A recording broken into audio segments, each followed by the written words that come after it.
Hello everyone, welcome to my channel. Today's topic is GE McKinsey matrix. The GE McKinsey matrix, also known as the McKinsey 9-box matrix, is a strategic tool used for business portfolio planning. It was first developed by McKinsey for General Electric in the 1970s. The GE McKinsey matrix has also many points in common with the MABA analysis. MABA is an acronym that stands for Market Attractiveness, Business Position and Assessment. On x-axis we have strength of business unit and on y-axis we have industry attractiveness. Green colour show करता है grow करना या invest करना. Orange colour जो है वो ये show कर रहा है कि अभी होल्ड पर ही रहना है, रुकना है. और रेड कलर का मतलब होता है रुक जाना. तो जैसे एक रेड लाइट होती है, ग्रीन कलर मीन्स चलना, ऑरेंज कलर का मतलब है अभी रुकना, वेट करना, और रेड कलर का मतलब है रुक जाना या फिर उस चीज़ को ख़त्म कर देना, स्टॉप.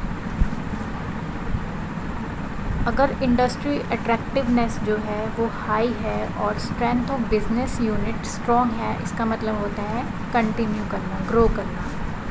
अगर इंडस्ट्री अट्रैक्टिवनेस हाई है और strength of business unit medium है, तब भी इसका मतलब है कि ग्रो करना है, इन्वेस्ट करना है. बट अगर इंडस्ट्री अट्रैक्टिवनेस हाई है और स्ट्रेंथ ऑफ बिजनेस यूनिट लो है, इसका मतलब है अभी होल्ड ही करना है, अभी कुछ भी बिज़नेस में न्यू नहीं करना है, होल्ड पर ही रखना है.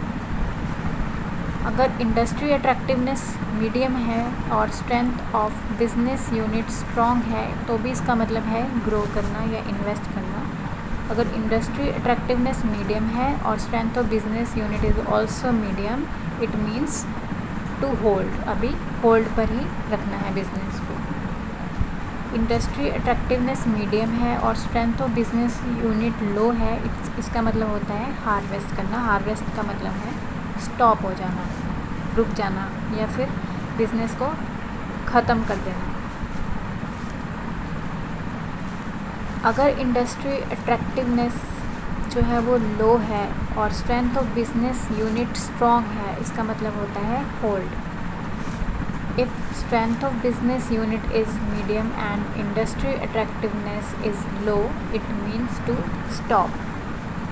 If industry attractiveness is low and strength of business unit is also low, it means to stop. Stop or finish the business.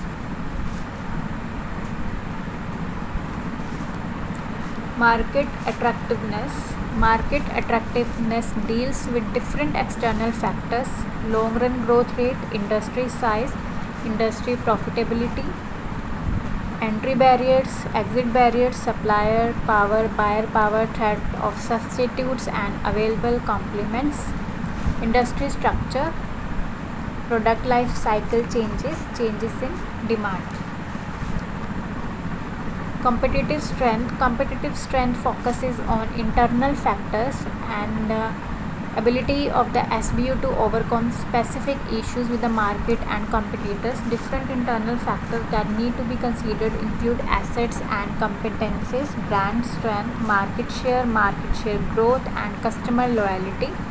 Other factors that should be considered include relative cost position, profit margins, innovation, quality, financial resources, and management strength. Advantages: it helps to prioritize the limited resources in order to achieve the best returns. Managers become more aware of how their products or business units perform.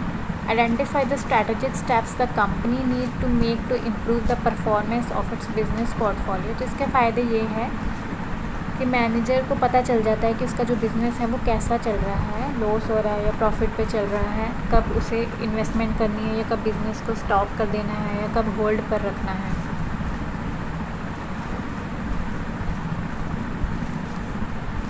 Disadvantages: requires a consultant or a highly experienced person to determine industry's attractiveness and business unit strength as accurately as possible. तो एक highly experience person की ज़रूरत होती है ये determine करने के लिए कि इंडस्ट्री की अट्रैक्टिवनेस और बिजनेस यूनिट स्ट्रेंथ जो है वो किस तरह से चल रही है, उसको मेज़रमेंट करने के लिए हाईली एक्सपीरियंस पर्सन की ज़रूरत पड़ती है। It is costly to conduct, इसको कंडक्ट करने के लिए काफ़ी पैसा लगता है। It does not take into account the synergies that could exist between 2 or more business units. Thanks for watching this video.